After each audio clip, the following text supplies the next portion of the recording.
Oh, bummer. I was hoping that would catch you off guard for once. No. Anyhow, welcome to the circle. I am your ever-chippy host, Chipper. I meant to say Chipper. Whatever. I am your ever-chipper host, Reverend Pirate Frog, and I am joined by three fabulously, I was going to say famous because that was an F2, but that doesn't make any sense. Nobody knows who we are. Howling, how are you, my friend? What up, people? I'm doing Stoney, good. Welcome. and the best for last, Tootall. How you doing? Hi, everybody. I was hoping you guys would be upset that I said the best for last, but nobody gives a shit. It's true. This is the kind of energy I'm excited to be going into. Is this the last episode of the year? No, I think there'll be a YAG after. Regardless, this is the last circle of the year. And previously, we've had to keep pretty low key around the holidays. I tried to get it super excited because I love Christmas, but for reasons unbeknownst to me, we weren't able to make big deals of it. But that stops now. So welcome to, I think I can say, the official first YAG Christmas episode. Hanukkah too. I don't know what day of Hanukkah Holiday it is currently. Please don't ever ask me for advice on that kind of stuff. So if you thought I would know, you're mistaken. It is a holiday season episode. Let's go with that. There we go. I'm excited, but I do have to ask, what is your favorite? No, I'm just kidding. I'm not going to start that this early. You guys all look so scared for a second. No, I do want to catch yourself going. Yeah, I know. I thought I'd fuck with you a little bit to keep it as we normally do traditionally, right? Our holidays, we'll just make fun of each other like any good family. But I do got to ask for some updates, right? Let's get the grow talk. Let's get all that stuff out of the way so we can cheese out on Christmas like everyone truly wants us to do. Sure. Everyone's gonna hate it. Stoney, last we talked, you had an amazing tent, but you were battling some things. But more importantly, I want to talk about the hand grenade that you've made that you can throw cannabis at people, and I think we should weaponize it. Really, I like that you have. So let's get into it. The little holy hand kokedama grenade. Yeah, man, it made it. I think that was I really kind of was like, if I can just keep this thing alive, in somewhat thriving, I would be content and really happy. And I was really surprised at how well it did. It took a lot of it was a lot of daily care and a lot of watch and attention, where I would typically maybe go into, like, you see some of my other styles that are bent and, strings pulling and keeping things in the right place. That really, you got about 3 weeks of that, and then it gets into place and you just kind of keep it stabilized where it's at. This one really took almost every day, lifting the thing up and feeling how light it was, and feeling, looking at the moss around it, because that gave me a good gauge to see how alive the nutrients were that it was getting to it. A little bit of water sometimes in the afternoon if I'd felt it, and then like teas probably at least once a week. But oftentimes there was another one in the midweek as well. So it was fun. That's some dedication. Jeez. Yeah, it is. It was. I can't How even much make does it one weigh? tea. Yeah. Exactly. Well, some of them were just like nutrient splashes and potions that I'd mixed up. There was at least 3 or 4. No, yeah, there was 4 worm casting teas, including one of the fungal dominant ones from Missouri. Chitin went into that one, but they were all pretty potent brews that all my other flowers were getting. And I was definitely making sure that CalMag is readily available for these plants. So it had a lot in the potions that it got pretty regularly. And so that definitely was a bonus. But I think that there was a lot about the structure of it. Charles Budkowski was asking about how we actually pulled this thing off. And I think that the key of it, I started with a lot of fucking weed in my brain. So that was the essence of it. And That helps. yeah, I mean, there was some go-tos out there for it, but there's a lot that of house plants that can be done with it. So a lot of your small indoor plants can be done in the style of the kokedama. And I don't know that I had seen anything in cannabis, and so that's why I really doubted it. Like, I just wasn't sure. I figured all of that moss would throw pH, or something would just be like, the roots would be really strange. But I noticed it, and I think I've got some other shots that I was going to post of the actual ball up close with a macro lens, and you can almost see where some of the roots air pruned themselves. So like I believe that's really that thing cool. is really pretty. I'm interested. I'm still letting it go to fully senesce as long as I can, but I'm interested in almost like cutting that thing open, because at the core of it was my normal soil mix, so the 3.0 that had gotten a little extra love and some extra powders, and it was really about getting it the right texture in my hand, which is using a spray bottle to make it malleable and not, but not spongy.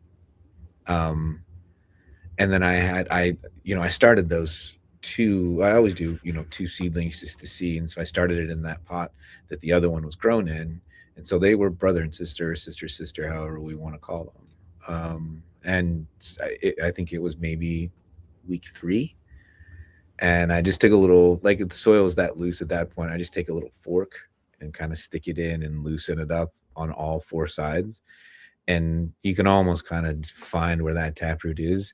And really at that point, like I'm not worried about the outer result of it. So it almost like if it starts to kick into flower, which we all hate to do with transplanting, it's totally fine. I mean, it's going to be in a bonsai anyways, and so it's rather helpful.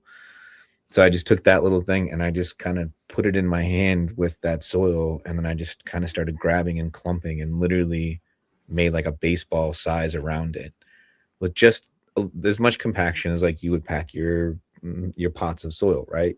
We all know exactly that density that we like. And then while it was still kind of wet, I had laid out the inner part of it is the sphagnum moss, and so that's the moss that's that you see a lot, like when you get orchids or something along those lines, right? It's they Very just popular for florists. right, spongy, Mm-hmm. not very attractive, not very Yeah. attractive, right? But meant to be a purposeful sponge to wrap and holds a lot of moisture. And that was prescribed by kind of this style of doing kokedama. But then I got some of that live moss that's been dried. I made the mistake of like, oh, I'm gonna go find the freshest moss and that I can get, and really, the best moss you get dried, and just by spraying it, and I sprayed it with like a little comfrey extract, a little bit of water, and a little Photo Plus, and I awoke in that thing in like 5-10 minutes, and then kind of laid out a little mat of it and just took that ball that had the sphagnum moss kind of wrapped around it. I think one of the keys that I learned down the road was kind of a lucky happenstance. Was I left enough exposure of the soil that it was about the size of like maybe a $50 or something like that. And I was able to really get the moisture down. I'll talk about that in a minute, to get the moisture down into that ball of soil through that little port that I kept a little piece of moss flapped over the top of it, so I could almost kind of like open it up and water into it. Because the outer ball was kind of hydrophobic. By whenever it dried out, it just kind of repelled it and ran down the sides. So, but I guess I missed one major step in there. So when I put the seedling into the soil, I took 2 pieces of my butcher's twine, because that's all it is butcher's twine. I use the green kind, but you can get any color you want. And I tied them in a crisscross and laid it right down by the taproot, so that the taproot was literally on the crisscross. And then I made those strings about 4 or 5 inches long, wrapped up the ball. Same thing with the sphagnum. But then in the sphagnum, I ran another ball of string through that as well. So it had 4 kind of strings that were hanging. That makes sense, right?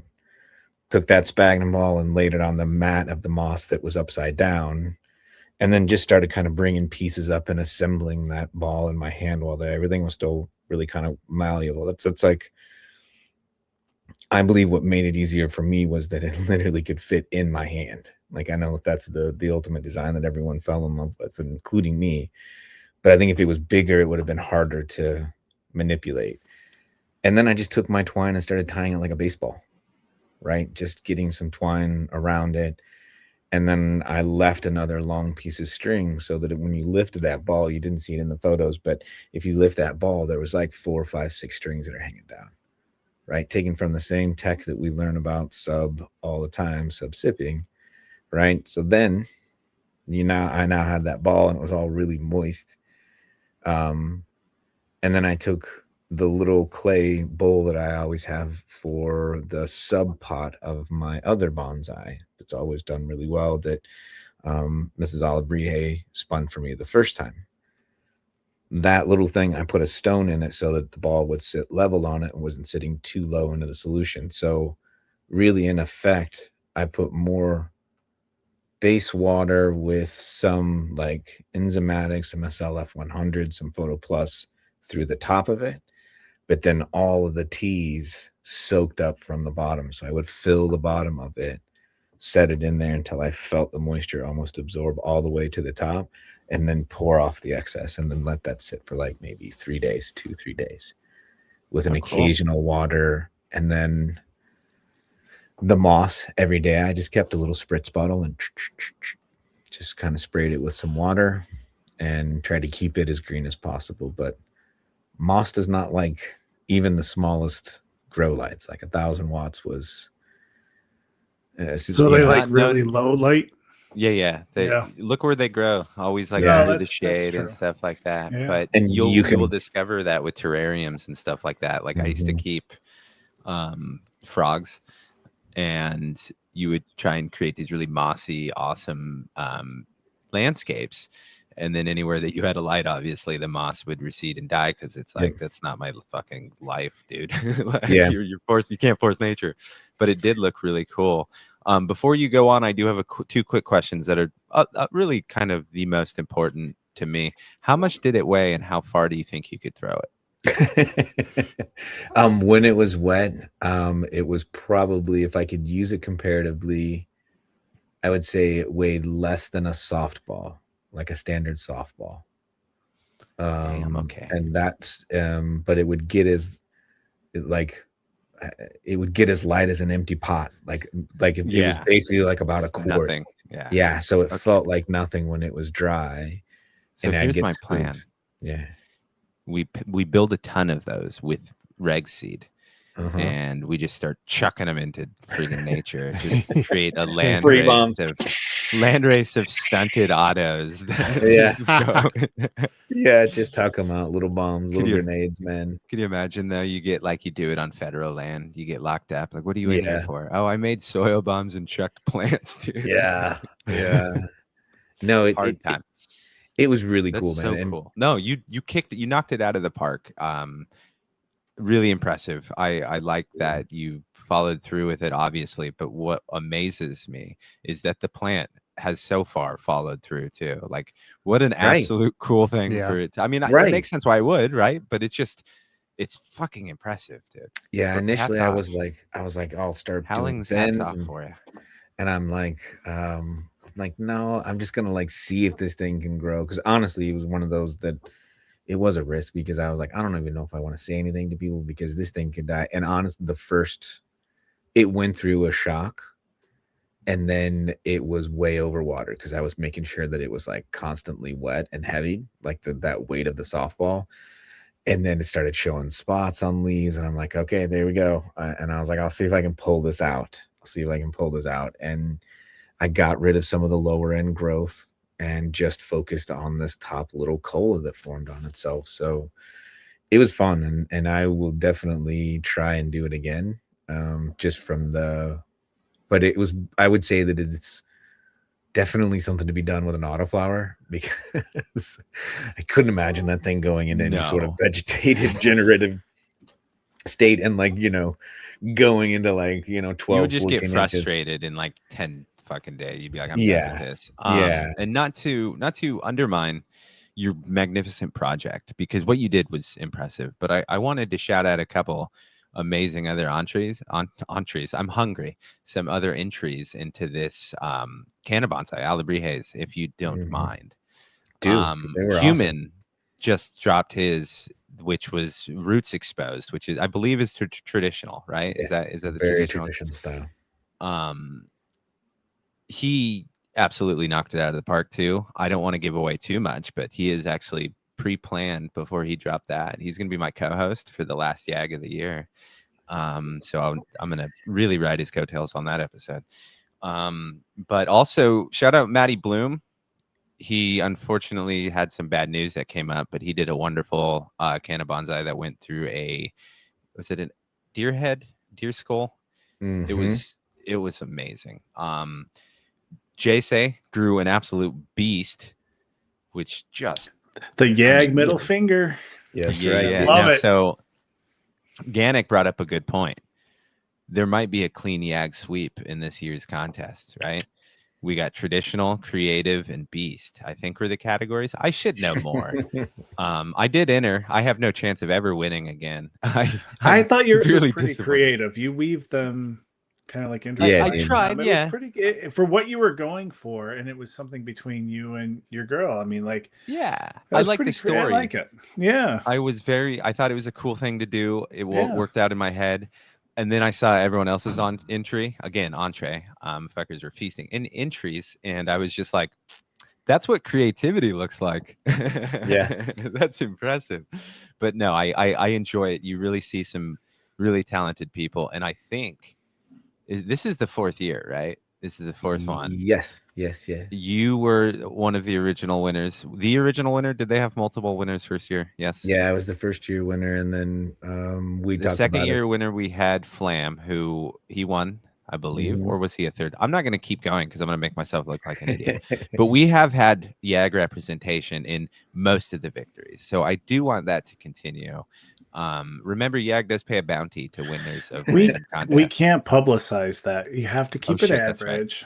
Yeah. You're right. Second or third place is fine. You don't go after the first. You place and Yag rewards you, especially Right. if it has nothing to do with us, because we really are that self-centered. No, I'm just kidding. But it gives everyone congratulations to all of you guys. It really is. As someone who lacks the hand-eye coordination to do anything, or creativity, some might say, it is impressive to watch, and it is amazing. It's truly.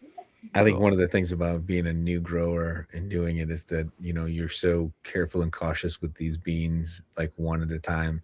And then this is the first time that you're like putting something in, knowing that there's a really good chance I'm not going to get anything out of it. And there's a certain like acceptance of things that kind of changes, I think, the way you start looking at your beans, where you're like, oh, I got a little extra one. I'll just throw one in on the counter, right? And it's fun. It's just fun because you can.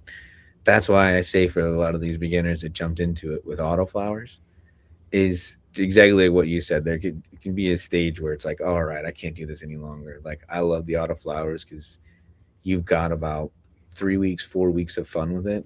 And then you're keeping it alive and just doing little bits in here and trimming some leaves here. It's just a lot of fun. And we all know that we have a lot of beans and we can always, not enough. Right. Howling says never enough. Not enough variety, my friend, right? What's weird is later I've got a forensic accountant coming in to finally answer the question of how much Howling spends on beans. Stay tuned. It's going to get ugly. No, I'm just kidding. I wouldn't secondary. I'm afraid of your wife too. I wouldn't do that. This has been the answer is also not enough. Yeah. No, archives shit's coming up on the 21st. I know. And I made a You've joke mentioned because it. It's been in my mind about the moonbow, and everyone is posting, like, either DMing me about how great it is and everything about it, or people are posting all the crosses they like with it. I'm like, oh my God, how can I avoid it? Especially with like uncertainty next year. Who knows whatever the fuck happens, and fear, hysteria, misinformation, whatever. It's just, I will still hoard my beans and get what I can. And it's like, well, do I pick this up? But it's $300 for 12 reg seeds. It is the most stupid thing I would ever do. Yeah. If I ended up doing it. But like, everyone is just posting how great it is. I haven't heard a bad thing. It's like, damn it. I've heard one bad thing. It's $300. Yeah. Pretty fucking bad thing. I can't. I don't. That is beyond Howling Tech. I just can't. That is bad. I often find this like debate in my head because people should have the freedom to spend as much of their own money on whatever the fuck they want, right? Like ultimately that's their freedom. But sometimes you're like, man, I think you're just getting ripped off. Like, I think This someone is- should intervene. Like, this I'm is sure it's ridiculous. great. I am This sure isn't that it's point. I'm awesome. not saying that this is that point. But when people are like paying 10 grand for a hype Right, cut, yeah. and you're like, okay, somebody should be like, but at the same time, it's it's their freedom. Well, You I just- mean, if Archive was going to offer me a cut of the breeder's cut of Do-si-Do, there is a high price tag I probably would pay. Yeah, but I that's wouldn't holy say 10 grail grand, material. but Yeah, I don't know. Yeah, I know this is you would even- sell one of your sons, but I we'll would discuss the What, deal. twice. Consider this. Consider this, Howling. I'll be the voice that I'm usually not the voice of reason on this one, but I'll get on the other shoulder for you. The way that you were going in your style and the way that you were learning and starting to take the path of breeding, something like this could turn into something way more than the $300 investment. It can, and that's why I never knock seed prices. Like, Mhm. if you really like, is $300 approachable for the average grower, the person getting into it? No, this is not the tier you get into. You find a good reputable friend or a breeder or something, and you go with you get your like $50 pack and Right. you go from there. Mhm. This is like, okay, I've done it, and I've went across the gamut of things I'm growing, and it's like, do I want to try to pick out a unicorn or figure out something? And but even then, if I priced out, like, so these are regs, so for one plant I'll probably plant at least 4 or 5 seeds, so I can make sure I can select from. I likely would get a couple females, and I want to select the good female from it. But even if I tallied up the cost of those beans and everything, I've done this before. I set up a spreadsheet to kind of justify my addiction. It's like, So much for if being the I good one grew on your this shoulder, out dude. to- You already did it.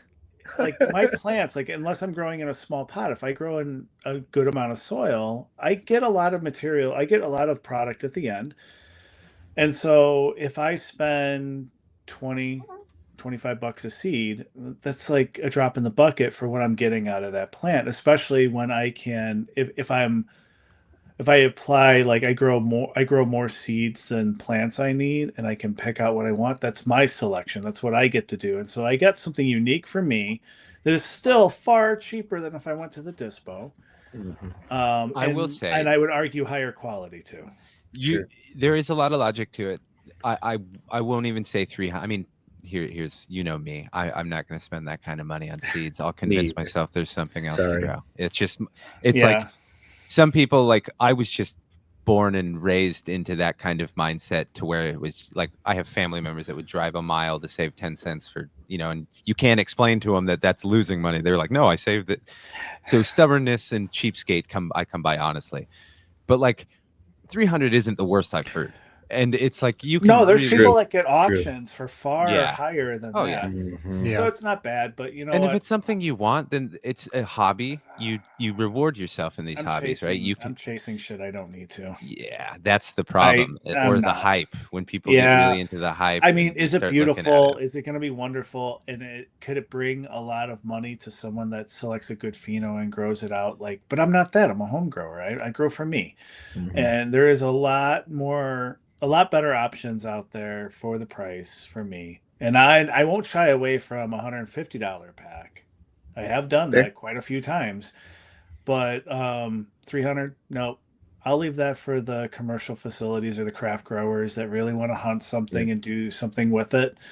Not for me. And I do have to say, though, it would be, if I have one cross of it, and if that is any indication of what that strain can do to a lineage, it is absolutely worth someone going and getting it. Yeah. I have Puro Loco, which I've grown twice, and it is phenomenal. And that has Moonbow as a parent, and it's worth it if you want to. It's just, this is even beyond Howling Tech price range. I can't do it. But it's worth it. If I won't never knock the price of them. When someone puts in hard work into something that is clearly a winner, yeah, you should get your money. You worked it. You're an artist. You did it. There is Just a paying lot for of the that. craftsmanship. Yeah. Exactly. There's That's a why, lot like, that people that buy like a $5,000 home, like, craftsman made like dining table or something, and like, yeah, I could go to IKEA and pick up something, but this is a person that has honed their craft. They have invested Mhm. into the quality of it, and you're worth it. Like, if you can charge it and get money out of it, you're worth it. Do it. there's a lot of ways that you can justify it. I'm not saying that you're wrong. I'm just saying like there's a lot of people that you could justify spending $1,500 on a cut of if you're going to grow it and you're going to flip all that flower on the market, right? But for the average home grower that uses that excuse, it's like, okay, but you're not going to. Right. Like we all Right. know, like, yeah, the hype is there, but what are you going to do with it? It's Yeah, that's just why I can't get behind it's with that. anything in any hobby, right? Like how many new products come out and everyone jumps on it because it's new and everyone loves the hobby, and then a year from now it's people have moved on to the next new thing and that thing's not there anymore, right? It happens in surfing a lot. There, I remember how there's so many dumb fucking fin ideas out there. People are like, what if I put a propeller on the fin and then stick that? Or I made a mold for a dude who made the propeller, who made a fin that was like a whale's fin. So because he's like, whales are great swimmers. And I was like, okay, whatever. I'll make that mold. I won't use your product, but what that works, right? Like there's all kinds of that stuff. Doesn't necessarily mean it's great, but people still spend money on it because they got extra cash and it's their hobby. But it's just Yeah, I'll kind of save that what money you for want to when do. the new like 5 extra large Canatrol comes out next year, which it's supposed to be like 5 times the space, and I will absolutely 5 buy times the it. price. No, he said no. He said he's making it for less than 5x the price, and I probably will get it. I will buy that over a freeze dryer. Like if I had So a few $1,000s to put into my hobby, it's that I would get that over a freeze dryer. I could see that. If you were going to do one or the other, Yeah. I would rather like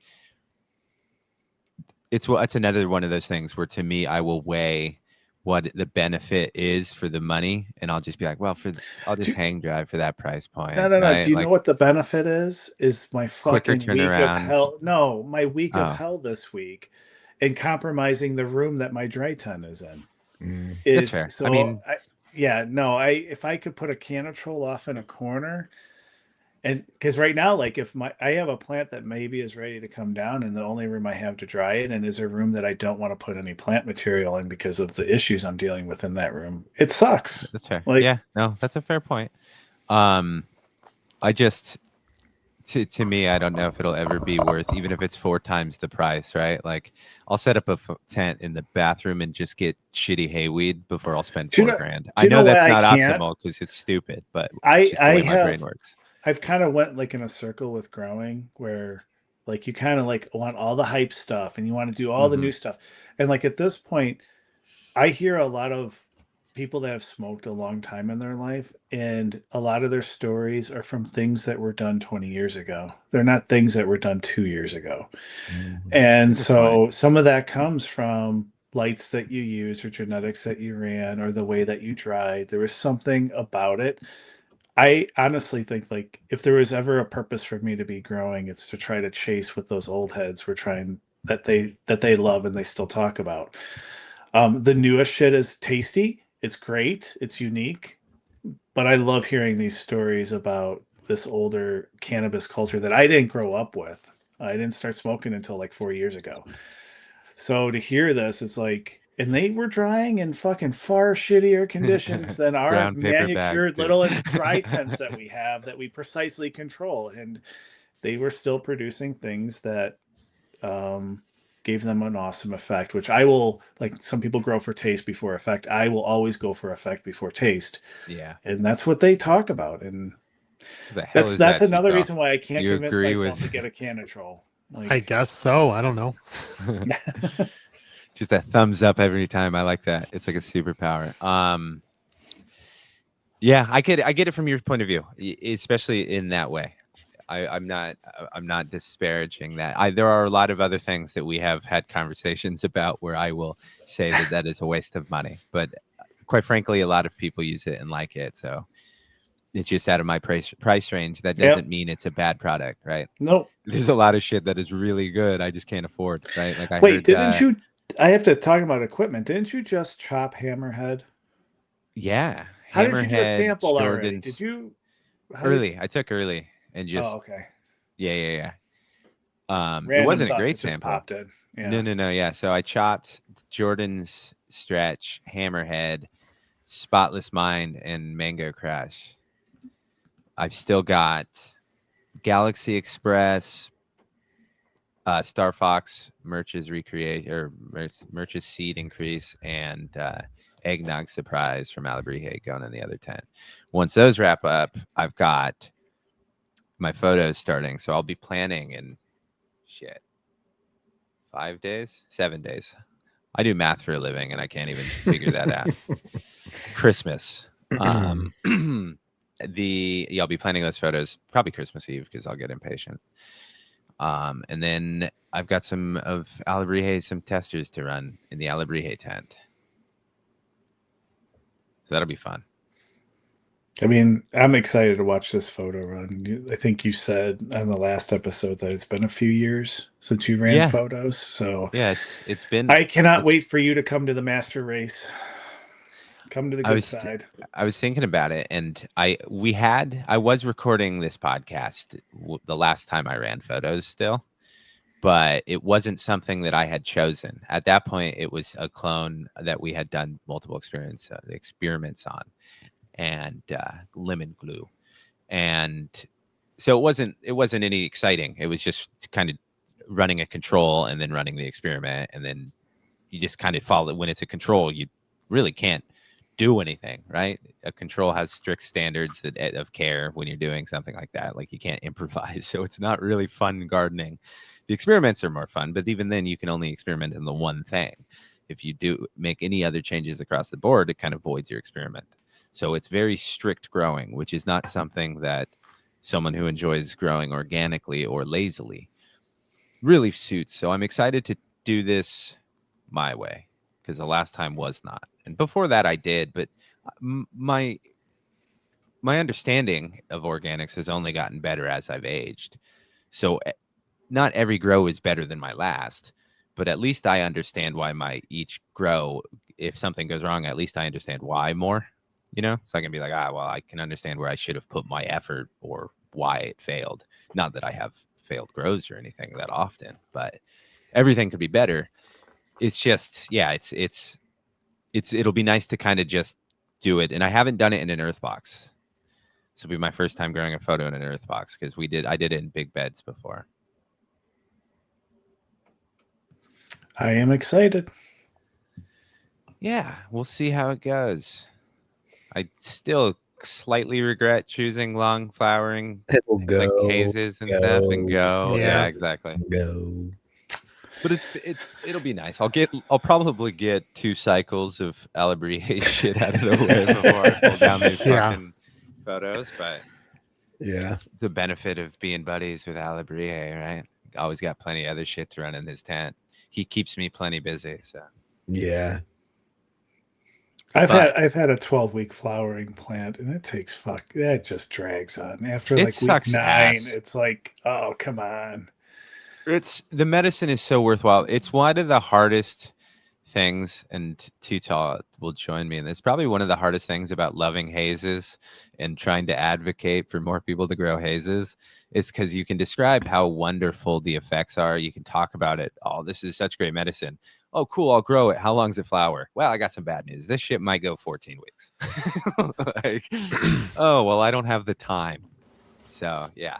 Yeah. It's hard to that's kind of what sucks about, like trying to find those thin leaves on the, in the rec market, because there's not that high turnover of them being able to get so many crops in, throughout their growing season. Yeah, how could they ever make money?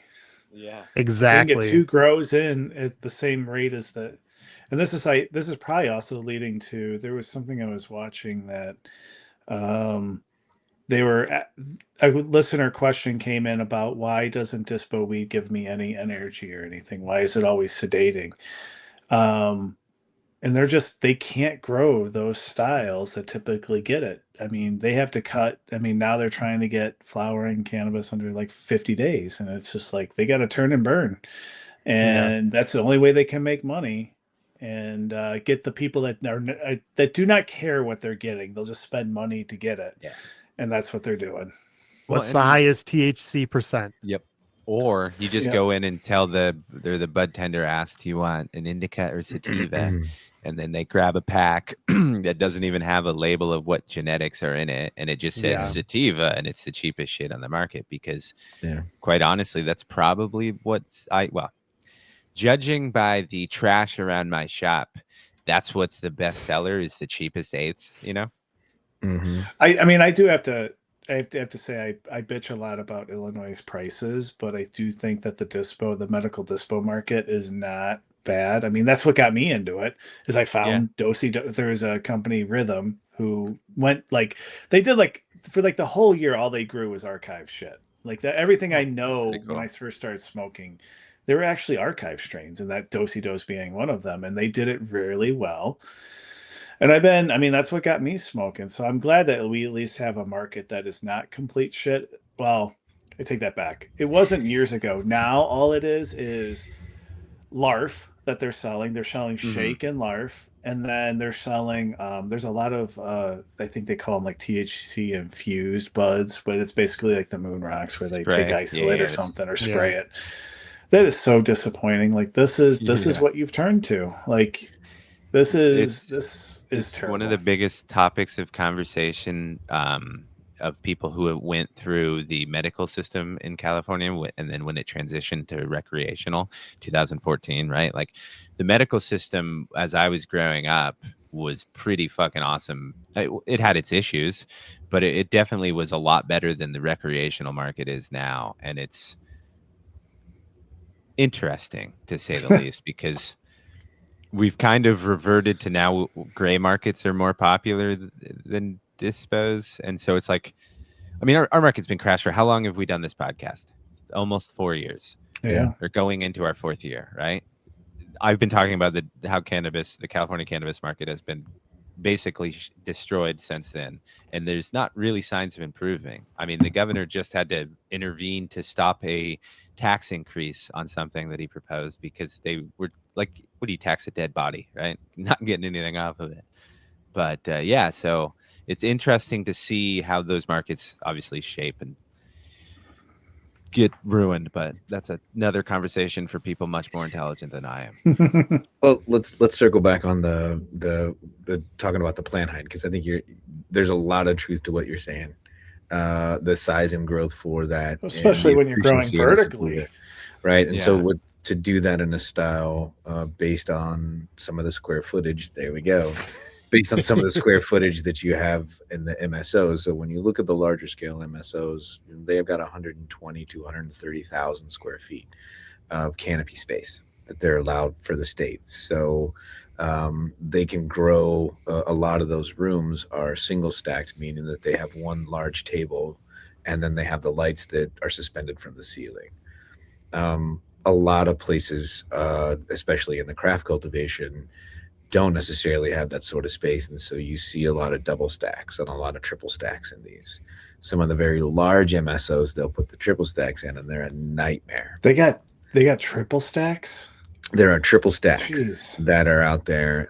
They are in massive formation. I just got an image. Like you ever seen like in like movies and stuff, like there's the ladder that goes up like the 5 things of bookcases and they slide around, and it's usually dude, like it's some not music. unlike that. I had that in my head of just some pothead flowing through the aisles on their ladder. So it's like one of 3 my- kids in yeah. a trench coat trying to sneak into an RV. One of my I mean, friends, yeah. one of my friends, she one of the girls I grew up with, she went to Colorado and she became a head grower, won a bunch of competitions and shit. And she's a couple of years ago won like best sativa, whatever competition, I can't remember, but she'll hate me, but she'll correct it when she comes on.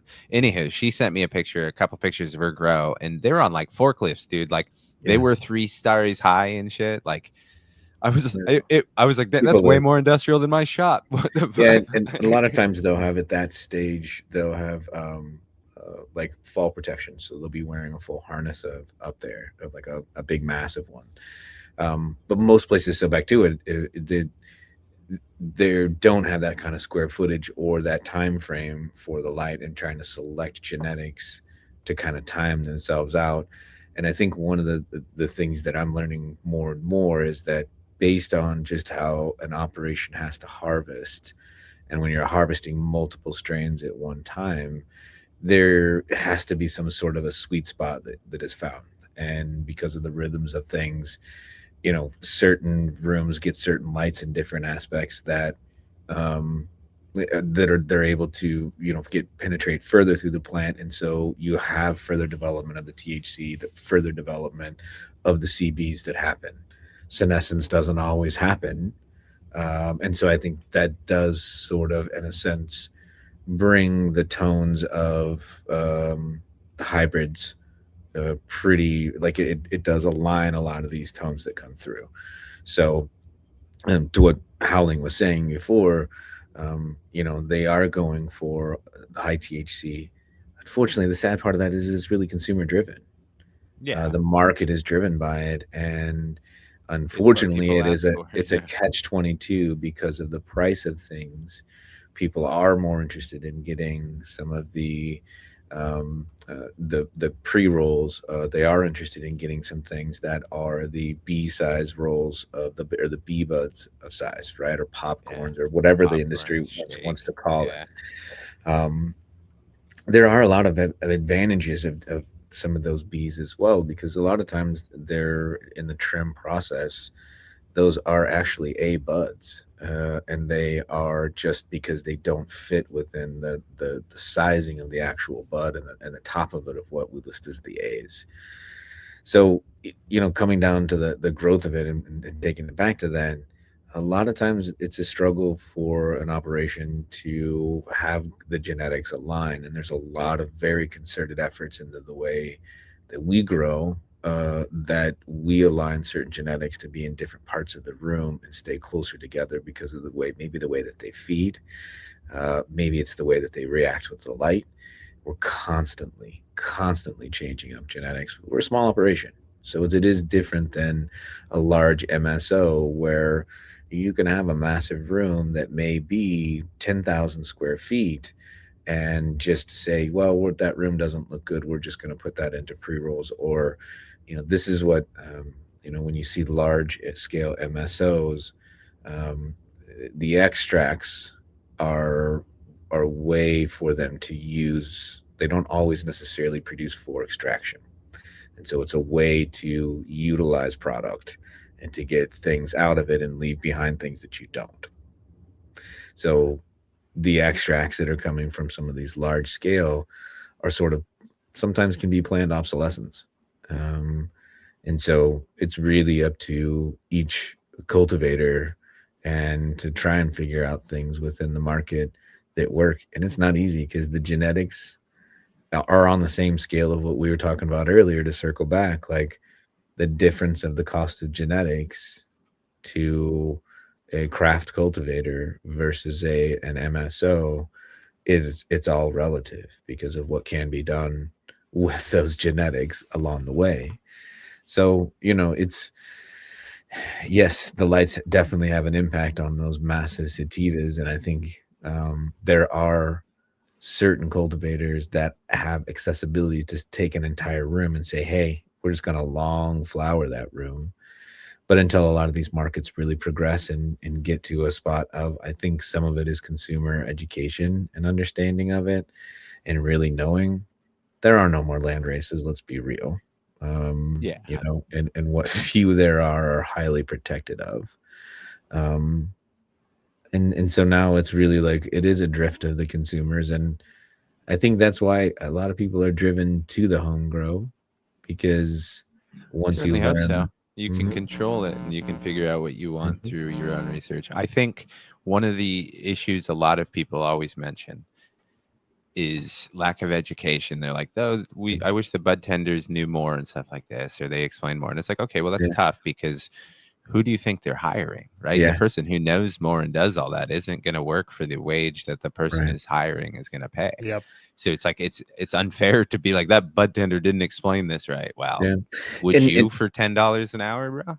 And for our, and for the bud tenders that are the people in the industry that do listen to us, like, it's hard for when you've got such a massive volume of products and a lot of these dispensaries to really be able to customize and tell and really give good direction. So there are a lot of really good bud tenders out there Oh, that absolutely. want to do the but they've got so much overwhelm into it, and so it is easy, and a lot of people fall into this mode of like, well, these are the ones that are on sale, and Yep. these are going to help you do this, and so it's just an easy sell because Every habit that a bud tender gets in would be developed from what a customer wants, right? Like if exactly they automatically offer you these items, it's because 90% of the people walking through that door request these items. right, Also, can you ever fault someone who their entire job is to sell something and they have to believe what the person who gave them right, it to sell is telling them?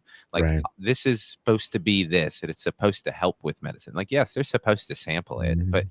oftentimes they don't get They can't. discounts and free product, right? They Like can't. I Yeah. can't imagine as a business owner, or even if that's legal. I don't know the ins and outs, obviously. They do actually quite a bit. Okay, good. That these bud tenders, it's not uncommon for bud tenders to walk away each week with 5, 7, 8, 9, 10 different samples. Right on. So I'm in That the wrong business. I was gonna say I'm gonna go sell it my is. shop. Jesus, I get See you free later. weed every week. It is a Oh. side. It's a side. That When is. does the free weed start? Like hour 2? Like, can I get a part-time Well, job? Like, I only need to work for minimum sample. if you think about it, that is part of one of the perks that does that is kind of Yeah, needed they with, would have to unfortunately, know. because there's no real workers' rights around it. There aren't any, and Well, so that does tie to something that we heard, not to date the podcast, but they I don't they've scheduled they've fast-tracked rescheduling. hmm Yeah, I don't hmm just another Yeah, ceremony you to just signed talk, I'm that sure, today. but Yeah.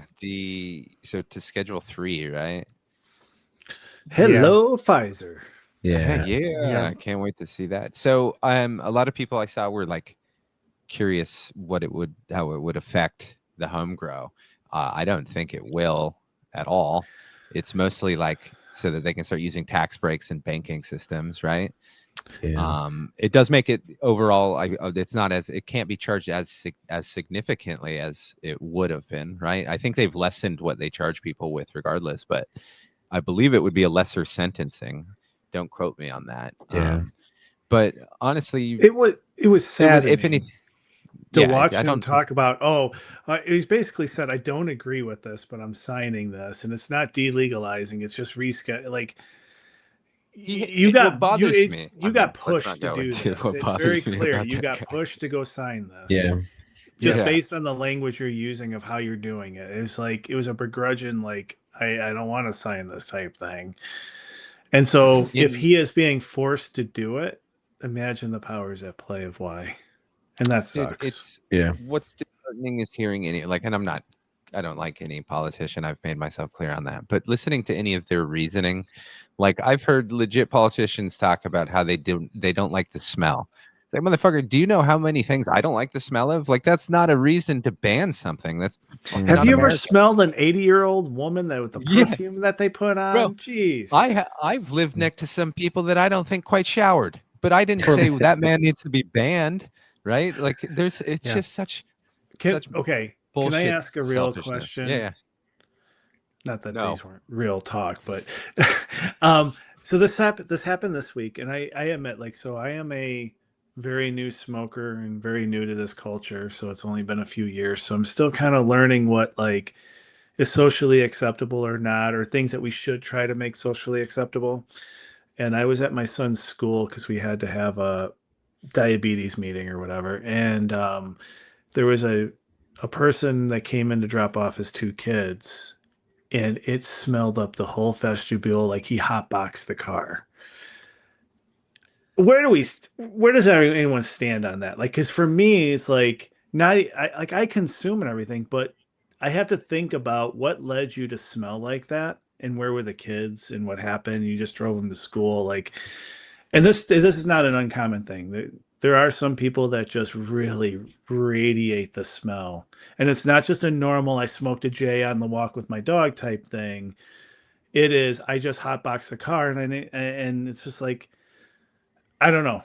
Like for me, it felt a little weird, and I don't know if like I have to rethink things. Like maybe I'm just approaching this from this is my 10 years ago self, not my 4 year ago self thinking about this. No, I think that depends on the person. Like I always err on the side of personal freedom, so I don't give a shit if a guy smells like pot. But like, if you were a business owner and you had an employee that came back reeking of pot, you would probably consider that to be inappropriate, right? Like, unless, like, Yeah. I smoke on my job, right? I own my own business. I do what the fuck I want. But when I worked for other people, I respected like, I'm not going to go come back reeking after lunch. Like, I may smoke, but I'm going to try and have the decency to hide it a little bit, to act up that way. I've been But around.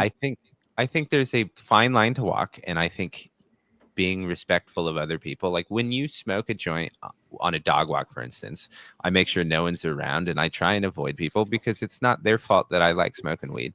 So I think Yep. it would be similar with the smell. I think you should be I- respectful, and maybe driving your kids to school and So- smelling like pot's probably a bad idea. So educate me on this one because I'm also ignorant on this. Is I always was the one that was I was the conservative one that always made friends with potheads. Like that's just it. It was just funny how that all worked out. Never once did any of them smell like weed though. I am wondering what does it take to smell that? Like you can walk into like a grocery store or something and it's just radiating off of you. Like You what does it generally take to just get to that smoked. level? It's like Okay. usually the time frame in which you smoked, Yeah. right? Like it's still fresh on you, or like you said, Yeah. hot boxed, where we're stuck in a car smoking. Like usually, from what I've experienced in my life, is usually it's immediately after, or if you were hotboxing sitting in a Yeah. car reeking and you walked in, right? And that's when you try and cover it with cologne. But I also smoke cigarettes too, and cigarette smoke is different. Oh, it's terrible. Yeah, and so I don't notice. I think I'm nose blind to it effectively at this point, but Yeah. I don't notice overwhelming smell of it. I'll notice it like when we're on a walk and I'll be like, oh, that dude's smoking over there. But I don't ever notice it on people in the grocery store unless, like you've suggested, they were maybe- hotboxing it. And they're teenagers, and it's almost always to show off. It's almost like, haha, we're so baked, which is I did as a teenager. So fuck yeah, keep it up. But it is very funny. It also may be just a representative of what they're smoking too. Like there's a lot of things Yeah. that we smoke that are very terpy, like citrusy, and they're not skunky smelling and dirty smelling, like which you usually tip like the stereotypical weed smell. Yeah. Like we grow a lot of things that are not that. Like there are strains and everything that are like that, and some people love it, but a lot of the things we're growing do not smell like the stanky ass, like typical weed skunky smell. No, And maybe there's- it's just a representative of like maybe I'm just a little spoiled and like I never really grown any of that, so I don't know. Like it's never on our person or smelling up anything, but that's just what that's they true. get He could into, also have and been that's what they holding do. in a plastic baggie, because I often hold in some Yep. containers that have a leak that I didn't know, and I'm like, oh damn, it reeks. Oh, that's my backpack. Well, like there's like a weed, like there is definitely like you can smell something, but like a lot of the weed, if I carried in something that you could smell through, it's not going to smell as skunky and so pronounced. It's citrusy and floral and earthy. Like it's not the same, and so maybe it's just what they get into, and maybe there's just some people that's what it smells like, and it sticks around with them. It could be in their clothes too. They could have gone to Yeah. a bar and been, like cigarette smoke on top of it. And, ultimately the question that I was hearing you feel was, when you're out at school and you're at these sort of public events and where the kids are involved, by law and here in Illinois, it's not something you should be doing. You shouldn't be doing it in front of your children. I think it's by the law, but if we don't follow the laws, most of us don't. I look at it from this: it's medicine. Well, that's Right. that's Yeah. actually I'm trying to break the stigma of that one because my youngest does ask, Mhm. like especially when I'm in my like he asks what the plants are, and I'm not gonna lie, so I have defaulted to saying it's medicine. Or in my office where I'm sitting right now, I have the cart with the press on it, and so every few nights I'm pressing some rosin for my wife, and he's asking he may come in saying, "You're almost done with work. What are you doing?" And I have to say, "I'm making medicine for mom." And so I have to like kind of remove the stigma of that, Yeah. Yeah. What is great though is your son will grow up with that stigma removed, and his Mhm. son will grow Well, I up hope with so, it. because what I did is, and I know it plagues me now. I sorry, Tootall, you keep on saying yeah, and I don't want to interrupt you if you No, you got some. Oh, no, okay. no, you're good. I'm That's agreeing like with the you. third time, and I'm like, oh shoot, we were cutting them off. Okay. Because like if you're gonna go to a place like that where you should be responsible, not that consuming and going out is irresponsible, but to have like kind of like a level of respect for yourself in that regard.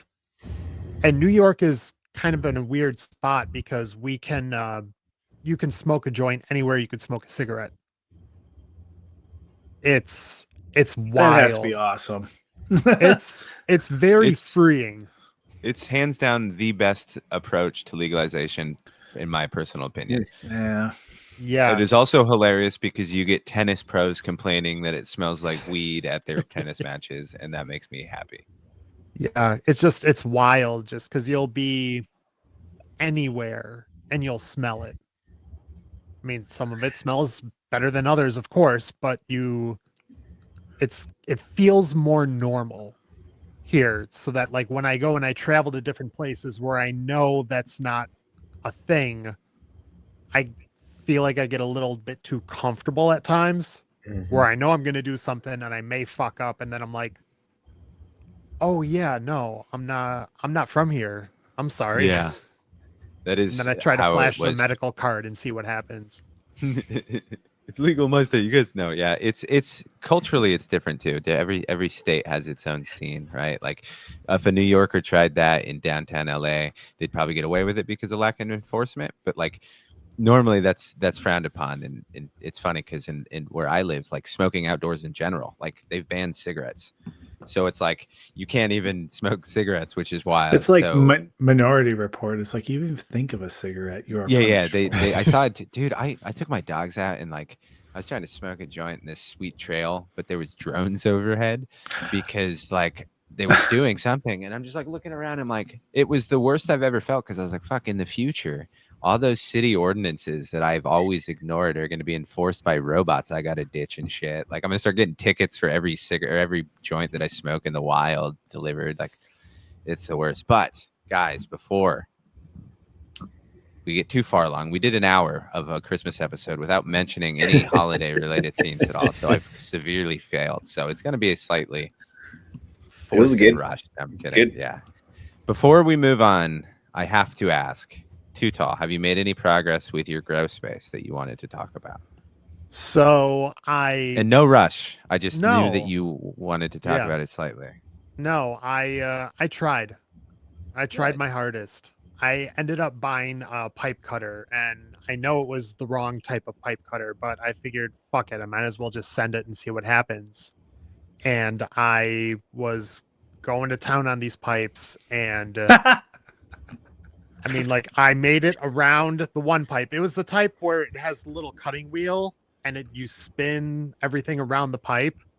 So I was crank it a little bit and then tighten it down, and then crank it a little bit and tighten it down. I got through the first pipe, no issues. Absolutely no issues. Yeah. So then it came time to go do the second pipe. Follow the exact same process. Tighten it down, start spinning it. Tighten it down, start spinning it. I get Not maybe cranking it this time. Yeah. I've never laughed so much during an episode. I can't keep it in. So Oh, you're welcome. After you spent all day with the pipes for your day job, when did you start working on the room? I laid out all those pipes. Oh. Cranked them. So Howling anyway, broke. Sorry, that was wonderful. Yeah, you no, you were I'm doing a glad great that I could have job. that moment. Ah, Yeah. all this So- work you were doing and describing so beautifully, and all I could And see I'm was just getting Howling get out of laughed frame. at. But anyway, It's because you're so far away. We laugh. Yeah, it is, and I can accept that. Yeah. But yeah, I started trying to take down the second pipe for this for the shower head that was there, and I would spin and then it would clunk, and I would spin and it would clunk, and I was like, okay, what's going on here? So then I end up taking the cutter off, and I look and I'm like, oh, I cracked the wheel and I broke a piece off. Yeah. So it's not So- cutting at all. Yeah, Yeah. so it would Mm. just it would dig in a little bit and then it would hit that flat spot and it would clunk Yep. and I wouldn't be Ugh. able to continue on. So I ended up getting some cutting wheels for my angle grinder, and I'm just gonna go and just buzz them off Heck real yeah. quick because I realized that where the bottom of the pan for the shower is, the height that I would need to cut the pipes down in order to put the studs low enough so that I have enough support for the wall, I wouldn't be able to spin that pipe cutter in there. Oh, yeah, you got to Yeah. get it. Oh, because you have to get it below Yeah, the floor. yeah, Yeah. but I've been a busy boy. I ended up going to see the Ohio boys on Sunday night. Yes, I wanted to ask about that. Yeah. What are did the it have Ohio Did it boys? have a gathering name? The Ohio boys, we'll ask them for it, but I want to know, did they give it a name? I don't think there was a name. There might have been a name, but Okay, well, if there wasn't, I want to say that you're starting off with negative points, Ohio boys. You must name all your gatherings. Wait, does Ohio have a bad history of large gatherings of white people? Or is that Indiana? I can't remember. Anywho, I don't Tootall, know. Oh, my describe mind went this to gathering of the unrelated event. Juggalos. I don't know where you went. That's what I was thinking. Oh, perfect. Yeah. So let's see. Flam was Fago, there. where's that from? Matt Raff was there. Ohio Nugs was there. I was there. Human ended up showing up at some point. And we just all hung out. Oh yeah, Ezekiel was there. The glass blower. Oh yeah. Yeah. It was fun to have him hang out and, talk about all the stuff that he was working on and just everybody catching up. And we did a potluck style. So I brought some beer bread and I brought my Dr. Dabber Switch 2 that ended up claiming a couple of victims. Oh, good. Yeah. You like to spread that now. It happened to you once, and now Yeah. you like to bring it onto others. Hey, the more the merrier. Welcome to the club. That's very true. I want to point out that glass that he blew was amazing, and I believe Flam ended up with it. Yes. Mm-hmm. Yeah, someone's gonna have to go rob him and bring that to me. That thing is sick. Yeah, no, he does very good work, and it's very impressive, and just the people in the community, I cease to be amazed by everyone's talents in different areas. You also had an opportunity to represent YAG at some kind of high flying society event, which was a first Yes. for us. I And you went know. all out. It was My amazing. elbows How'd are it still go? sore from rubbing elbows with everybody. I thought it was from the pipes. That too, little of column A, little of column B.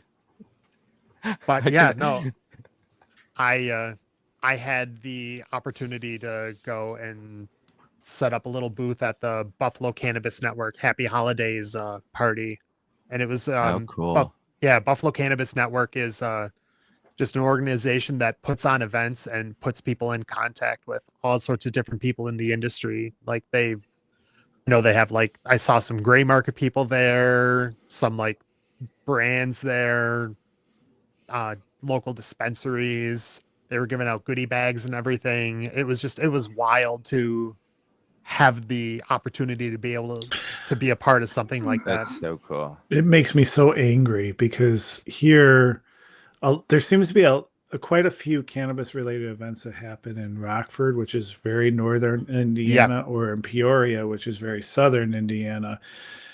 There used to be a local grow shop close to Stoney that they ran it out of the grow shop and then they split off to another business and started running Okay. it, but I don't know if they're even doing it anymore. Nope. And that was like the closest in our area that had some kind of cannabis related, like, I wouldn't call it a farmer's market, but just like a little market of tents and stuff. It sucks. In our area, I don't know of shit like that of any sort. I am completely jealous. Yeah, it's we have a pretty solid gray market in the area too. So like there's all sorts of everything, and we're close to some native land. So we have that. They kind of have their own way of running things, and like that's where some of the gray market is, and it's just wild to be able to drive 45 minutes in one direction and walk into a room that's like an actual farmer's market of cannabis and be That's able to pretty walk cool. around, smell everything. Everyone's opening bags. People have got rosin, they've got flour, they've got carts, they've got edibles. It's so wild. You're living the dream. Yeah, No. I try to. That's what they say. I hear all the time. Buffalo, New York, vacation capital of the world, baby. Just don't come here for like 6 months. I was going to ask, how much snow is currently on the ground? Actually, it was almost 50 degrees today. Yeah, was. Oh, it wow. was warm. Yeah. So we're in store for some high winds and a decent amount of rain, I guess, coming right now. And then it's going to get cold and it's all going to freeze. And Lucky you. I have to make it a point to get to the end of my driveway because I've been bad or busy or some sort of other B word, but I haven't shoveled, I haven't plowed, I haven't snowblowed, I haven't done anything. Oh, no. So I've been driving over the end of my driveway. I'm at the point where I'm driving and I go boop, boop, boop, boop, boop, boop, each time I go in and out of my driveway. So I got to catch it before this weather turns. Just go out How there funny. with my garden shovel. And We'll just, put you to work. Yeah. But thank you again for doing that. Now, unfortunately, Howling, we're going to have to cut your segment for time. We have to get to the Christmas part of this episode, and cutting a host segment is funny. Is there anything you wanted to cover, though? Seriously? I would never. No. Okay.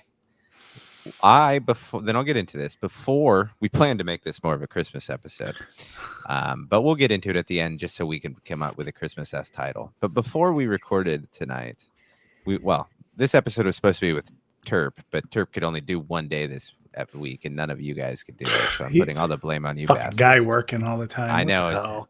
It's healing people and shit. Same with Tootall. What a bastards. Anyhow, I'm getting here. in the Christmas spirit here. I asked you guys to come up with one Christmas weed pun, so it had to be good, and one Christmas themed question. Mm-hmm. Because normally I ask ridiculous themed questions, but I wanted you to, and I guess I could. You'll know the winner. My favorite pun that they come up with, because it will be the title. So you'll know if I'm just absolutely obsessed with myself and pick my own title. I could self-aggrandizing, but does anyone want to go first, or should I pick on someone like in school? I will go first because I do not run a ride behind anyone else. Want to try that one again? You don't want a wide? You sound like me. I know. Okay, take the floor, my dear friend. So my pun is chestnuts roasting over an open AC infinity fire. Oh, Big old UIS plug melting down. that wasn't quite the holiday cheer, but I love it. Taking it in truly the most howling way. Well, it was you. first place against my other one, which was a Botrytis White Christmas. Fitting with the wearing of the black.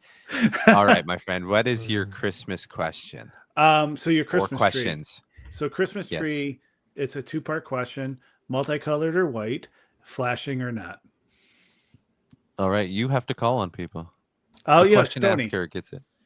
White, but the yellow Yeah, kind of yeah, white, the not old the blue school white. 80s Yeah, yellow. yeah. And I like the lights really well. There's at least 1 or 2 spirals that are on the inside of the tree. Like I don't like them out on the edge. Everything's got to be pushed. Yeah, you in. have to bury it in the tree. Yeah, so it's dimensional. Yep. Yeah, for sure. Okay. Excellent.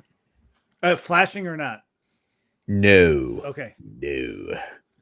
Too tall. Colored, solid. Yes. Fair. Yeah. All right. Interesting. There's that like Well, I already know nostalgic yours. warm glow from just solid colored lights that I So enjoy. growing up, you always had colored lights? Oh It's yeah. just like always. a general blurple. It's like having, growing Yeah. But up. actually, I grew up. That's how with I got so flashing tall. Lights. I Flashing grew up with like lights. twinkling Yeah. flashing lights on. And then when I married my wife and we started getting Christmas trees, it was always solid. And so we kind of compromised. We both liked the multicolor, but we compromised. And yeah, I don't get my flashing lights anymore, which Yeah. sucks. But Rev, what about you?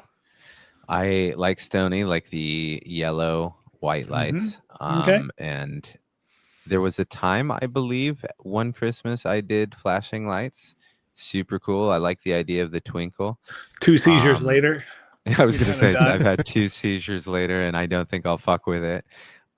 So we do white and normal, traditional, as Megan calls it, and she does as Stoney says. I hold the lights around the tree, and she stuffs them in there and gets them all See, perfect. I'm the one and I that puts weep. on the lights. It's I my thing. try, but she doesn't like my approach to things. She says they're lazy and rushed, like I'm impatient.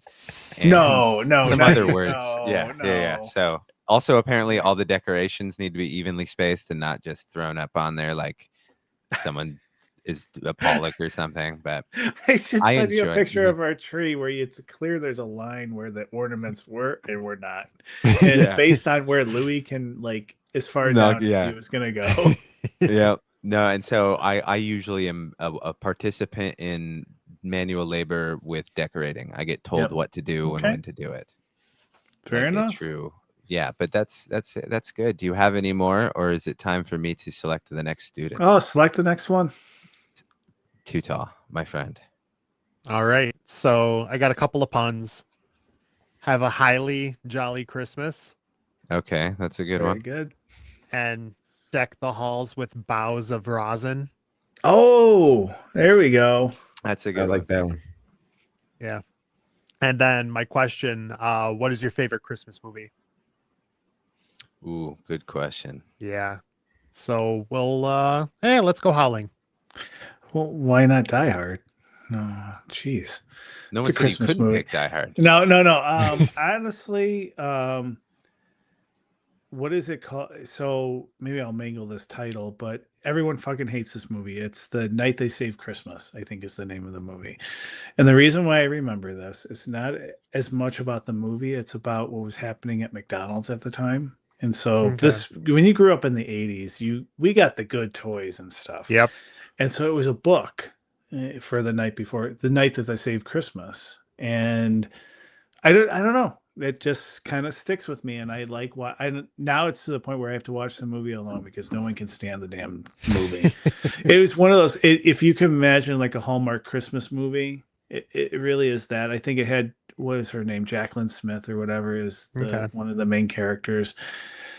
But yeah, that's my movie, Night They Saved Christmas. Nice. All I right, cannot let's picture go. it. Let's go Rev next. Ooh, that's a tough one. I very much enjoyed Charlie Brown's Christmas, Mhm. but I don't think it's my favorite. As in, I just have to watch it for Christmas because I was also my other one would be A Christmas Story, but that's kind of a similar thing where it's like I have to watch that on Christmas Eve. TBS plays it for, 48 hours 24 now or hours. My something. Yeah. least Yeah. favorite Christmas movie. Man, when I was a kid, it was my favorite. I've watched it every year. Now I just have to make sure. Like now, I have to watch it once, but I never really watch it in order because it's whenever I'm watching TBS, and I make sure I've at least seen all the scenes. Yeah. So I would probably go. Megan and I made a list of all the must-watch Christmas movies that we had to watch this season.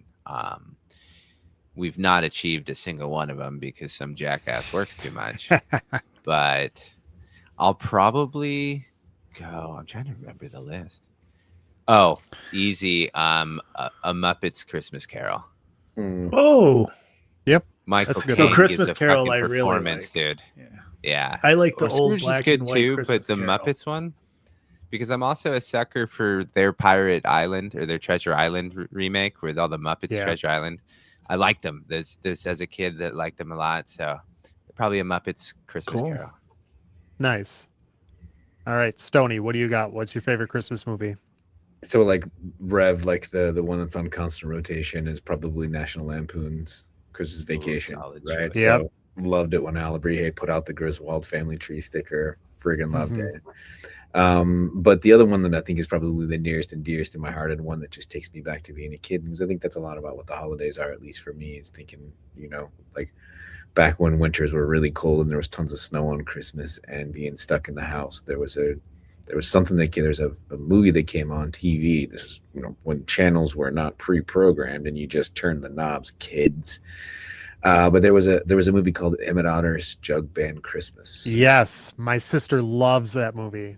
And I had to track down a VHS of it for her, Mm-hmm. and I scoured the internet and I I found don't know. it. I don't think I know what this is. You I've not heard probably of it would either. remember it, man. If you if you look it up and you go to it, it was the story of Emmett is a young otter and his mom, and they're both very poor, and they are searching for the Christmas spirit and the holidays, and they're incredible singers. And so the music of the Emmett Otter's Jug Band Christmas is so awesome. And there's, devilish fiends, the snakes, and all these sorts of things. It's just a really heartwarming little kind of Muppet style movie. So, I looked it up. I've never seen this. I'm gonna check. Yeah, I I'm gonna don't check think it I've out. ever heard of this. yeah, I Emmett don't know Otter's if I Jug like Band the Christmas. message it sends. I don't think the world needs more singers. No, what Yeah. a wonderful choice, though. I'll check Yeah. it out. Yeah. Yeah. In my house, we had that and a Christmas toy, which Oh, was yeah. along the same lines, where Mhm. it's kind of like there's some live action to it, but they're like actual dolls and whatever. I don't want Yeah. to say kind of like along the lines of Thunderbirds, but kind of the Mhm. same style. But yeah, those two were in rotation in my household I'm growing up. enjoying Haven't this. seen that either. Oh wow. Yeah, I'm saying I'm adding Yeah. these lists. This If is they're awesome. terrible, Oh, I'm coming and they're back both for my from Jim time. Henson. So Yeah. Oh, well, then never mind. Yeah. That's fantastic news. I did not know that. Is the movie The Toy a Christmas movie? Remember that? Is that the one with Robin Williams? No. No. With Richard Pryor. Yeah, Richard Pryor. Yeah. Yeah. I Wasn't. Yeah. I don't Could be. know. I don't know. Not That's sure. a good question. You ass. All right, my turn. My turn. It is Yeah. indeed your turn. All right, so I have a couple good puns on this one. Silent Night, Loud Fans, and Loud Buds. Okay, I like it. All I want for Christmas is a stable environment. That one's nice. deep. Some Yeah. some poor child is saying that too. You son of a bitch. Thanks for making me Wow. think of that. But Oh, cha, there's second laugh out of Howling for that one. See, that's the slow burn on that one, huh? I Yeah. still can't get over lining all the pipes up though. Sorry. And then I guess my question is a little bit more grow themed as well, but also on the holiday. So Santa Claus comes down your fireplace or your pipes, as you may need to. Santa Claus is coming in my pipes. What in the world is happening? Comes down to see what your grow is and takes a peek in there. What would be one thing that would put you on the naughty list? Oh, dude, I got lists and lists. So Fire us away then, Rev. I'll start with me. I usually cycle things better where my tents are on the same time frame, but that's been since abandoned because I had bad luck and I planted like one seed 52 days after. So I've kind of forced myself into a perpetual again, which happens every once in a while. But I usually have a 6-inch duct connecting my two tents, and just for ease and everything. And I closed down one tent, left it open, still hooked up to the other tent. So there's just nothing there if any issues were to arise, right? Just constantly running. If I was running humidity or anything like that, would just be a waste. Also, I unplugged my lights when I was chopping my Spotless Mind because I didn't want to work with the lights off, and then I didn't plug it back in for a day or so. I pulled a chuck, and I quite frankly am embarrassed, but that's some of it. I also do everything suboptimally because This I'm isn't lazy. shit on yourself. This was a thing that you're on. One thing on the naughty list, not everything, brother. I have trouble sleeping. No, I'm just kidding. No. Yeah, I would say probably the absolute. I'm basically just leaving my tent exposed to my garage, Yeah. which is probably something I preach against more for people to be more careful, but Yeah. I'm busy. Yeah. Howling, what's putting you on the naughty list? My I don't know what I have a cart in my grow room. I don't know what you would call it, a feed cart or something, but it's where like on the top shelf is all my rooted leaf bottles, and then on the bottom is all like the root rise microbes, photosynthesis plus, ferments, and all that kind of stuff. And that's like that's my dosing station. So anything I can do other than top dressing, that top dressing is on a different thing. All the liquid and top watering type stuff is on this cart. It's a fucking mess. It is. It has plant material everywhere. It has dried up bullshit of saponins and all sorts of things on the top, and it's collecting all the plant matter. And it's just turned into like a mat on top of the cart, and it's nasty. And then I have dosing needles for some of the bottles that I have, and they're like And the getting shit heroin. crusted up on it. He would yell at me about that cart. I should really spend some I time forgot about cleaning my that mess up. too. If you want to That's a add to good the one, too. things that I've That's a done good one. wrong. Just kidding. Yeah, that's my problem. Is that cart? Tootall? Yeah, I would definitely have to say the amount of random fan leaves that I have on my tent floors You at too? any one moment. Holy Yes. shit. And in any sort of form, if they're crusty, if they're, That's what's on spotted, top if of my cart. yeah. So that's it's a big problem. Because Yeah. sometimes when I get in there, I'm going a million miles a minute. I'm just like analyzing and admiring the plant and thinking about what I should do next and how things are going and what I can make better and what I can make worse. That if I do a bunch of defoliating, then there's just a certain point where I just say, okay, fuck it. And I'm just like throwing them wherever. So Mhm. having those fallen soldiers on the ground and not getting picked up for a while, just because if they're in the environment, for me, I look at it and I go, oh, that's where that lives now. Mm-hmm. So yeah, so that would put me on the naughty list for sure. Yeah. That's where it lives now. I like that. That Yeah. is so true. You look at him like, yep, that's where you belong. All right, cool. Yeah. What Yep. about you, Stoney? Um, Nothing. He'd come in and give you a salute and be like, "You're fucking perfect." No. There's too Just much fire in grew a this. beautiful plant in a moss ball. Like he's Well, not Yeah, I really know. touched it. He'd come in and be like, "Hey, you got a couple months. I need to sort out my home grow. This fucking North Pole shit is really fucking me." What's I your would- consulting fee? Yeah, probably along with everybody, it's like it's similar things. It's disorganization, like shit's here, there, and everywhere. I finally got frustrated with myself just last weekend and was like, you know what, this place is a mess. I've got to get it cleaned up. And I'm cleaning. I'm like, oh, I forgot I even had this amendment, because I've got all these potions and powders, and I was like, oh, I haven't seen this one for like 6 months. And things here and there and everywhere. And same thing with going back and forth with the mixing needles and hoses and that sort of thing. I literally purged out stuff from some of my first grows. So if anything, I guess what I was really thinking about with an answer to this question was some of that like old trim material that I was like, oh, I'm definitely going to make some RSO out of this. And I'm like looking at this giant bag with, probably a pound or 2 pounds worth of material in it. And I'm like, this is so old. I'm never going to use this. See, my problem is Yeah. I start off with, oh, it's been there a while. I can ferment that. Oh, wait, it's been there a little while. I can put it in the worm bin. Right. Oh, I have an excuse for every stage until the thing putrefies on top Yeah, of something. It's like, now it's been 3 years, Yeah. 4 years or whatever. And I'm like, Yeah. you know what? It's time to go. So What it an would have been excellent definitely question. how much clutter. Yeah. Now let's go around again and shit on ourselves again. I like this thing. No, my two are not quite as good as yours, but I do. One of them is my favorite Christmas song, which spoiler alert. But I have "God Rest Ye Merry Growers" and "Oh Come All Ye Growers" for multiple reasons. On the last one, We sure are blue tonight, aren't we? oh hell yes, why not? It's our Christmas episode. It's not our fault Tootall described his dream orgy, and I mean, I We roll broke, around you on the broke flat. Howler, dude.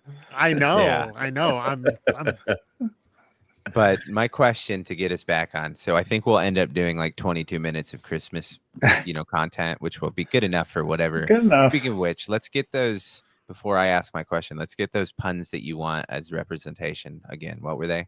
Howling. Let's get a clear read. My pun was chestnuts roasting over an open AC infinity fire. I can't beat that. Too tall. Have a highly jolly Christmas. That's a solid one. And again, Stoney. I think I'm probably going to go with the all I want for Christmas is a stable environment. That's perfect. Okay. And I said mine. I don't need to say it again. Now my questions. I have two. They're kind of related, much like Howling's. I'm going to need favorite Christmas song. Working on that. And I'm going to need favorite Christmas artists. They do not have to be the same. Often they aren't. I will start with Stoney because he just talked. I guess after this, he'll get a long break. There's a song called "Soulful Christmas" by James Brown. Is my favorite one. It's a really fun one. It's a really fun one. So pop it in your ears, pop it on the list because it's one of those that sits in the background on a Christmas playlist, and then it pops up and you're like, oh, that's James Brown. I didn't realize he did this. So excellent. Favorite artist, Christmas artist, or I'm not a huge fan of Christmas music, so that's again why I liked that soulful Christmas version of it. Man, I guess I'd have to say some of the old Bing Crosby, like the crooner's voice, if I'm going to go back. Yeah, I'm just some of the crooners and that style. Excellent. I'd rather you hadn't, because that will be my choice. But too tall. What about you? Favorite song? Favorite song? I'm going to go Run DMC, Christmas in Hollis. Good call. Solid choice. Yeah. No, like when it comes on, I can feel just the spirit in me. I enjoy it. Amazing. And favorite artist? Josh Groban. Interesting. I do enjoy a good crooning every once in a while. So right on. I can dig it. I'm going to guess Howling's is some Italian crooner, but it's a wild guess. Is it Sinatra or Martin? Nope. Oh my goodness. Harry no Connick lasagna Jr. for you. Harry Connick Jr. I like him. I know. He's great, dude. Yep. Well, all right, we'll go. What's your favorite song, Howling?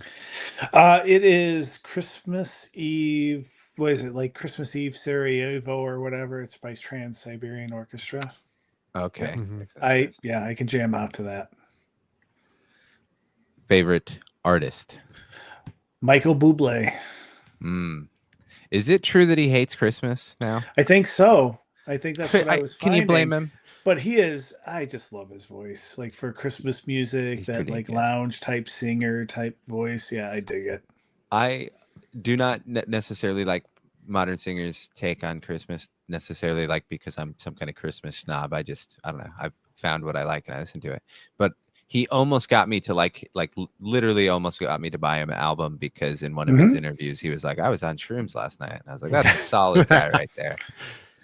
I think what won me over is there's like a famous live clip of him where he is singing, and there's like some mom holding up a sign that my son could sing or whatever, I forget what, and so he's like, okay, he stopped the show, he brought this kid up, and he's like, fine, like kick off the melody to this, like, sing it for me. And then the kid started singing, and all of a sudden he like stopped in like a hurry. He's like, holy shit balls, mom, he can sing. And then made him do the song. And it's like that, just like that kind of whimsical, childish, like just view of just enjoying the moment, enjoying what you're doing, kind of like won me over. I was like, yeah, I like you now. I bet you the shrooms help. Yeah, that probably did. No, I got respect for him for being honest. Okay, I will answer with I'm going Fairy Tale New York by the Pogues, probably my favorite Christmas song, only because normally I would say God rest thee merry gentlemen, God rest thee merry gentlemen, but Bing Crosby is my choice. Megan and I create a Christmas playlist that we add to yearly, and my choices are almost always Bing Crosby. I think it's all Bing Crosby, every Christmas song, even the earlier takes, which are terrible. I just put them on there to annoy her. But she, and I swear this is from no doing of my own, she is a huge fan of the Mormon Tabernacle Choir. And so there are constant choir songs on that as well that just get played. And she's like, I love the Mormon Tabernacle Choir. And I was like, God damn it. Okay.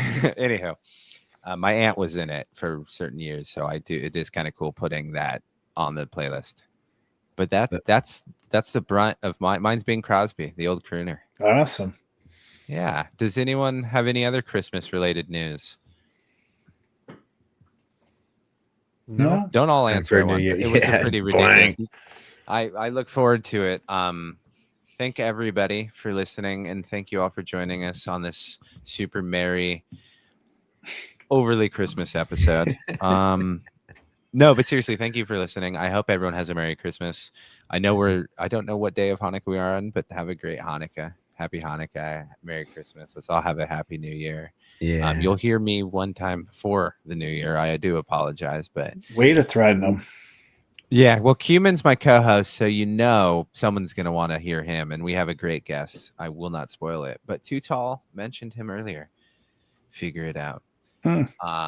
Anyone have anything they want to plug? Stoney. Be with the ones that you love. Hold them and pretend. Don't just pretend. Love them dearly. Hold them and pretend. Hold and pretend, those sons of bitches. Tootall, I want you to follow Be With the Ones You Love. What do you have to plug? Yeah. No, just like I said last time, love each other.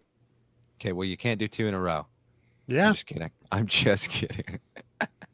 I like the idea of telling the guy who can kick the shit out of me that he can't do something. Howling. I don't think I got anything to plug. You useless bastards, all of you. Just kidding. Everybody. No. have a Merry I got Christmas. something. Thank you. know, one of the things I look forward to most during the holidays is if I have some ornaments on a tree that means something that came from somewhere, I can remember where they came from. And there is one night every season that I'll stand in front of the tree and just look at those and just take a moment to reflect. If you got that, I hope you do. Take a moment. Think about some What of a the memories. wonderful Think of some thing. of the things that have happened. How wonderful. I almost want to go chaotic to just weigh this out, but I will also Balance. go and say that, just bring balance. Murder everyone. No, I'm just kidding.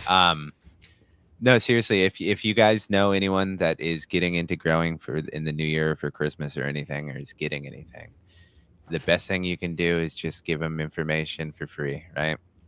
Hopefully it'll plant a seed and they'll love it. Let's hope that in the future, maybe even this rescheduling, I doubt it, but maybe it makes some people go like, oh shit, now I'll grow. I don't know why, but you know what I mean? Like, hopefully we'll get some more people in it and we can give them all the information. Adios. Later. Happy holidays.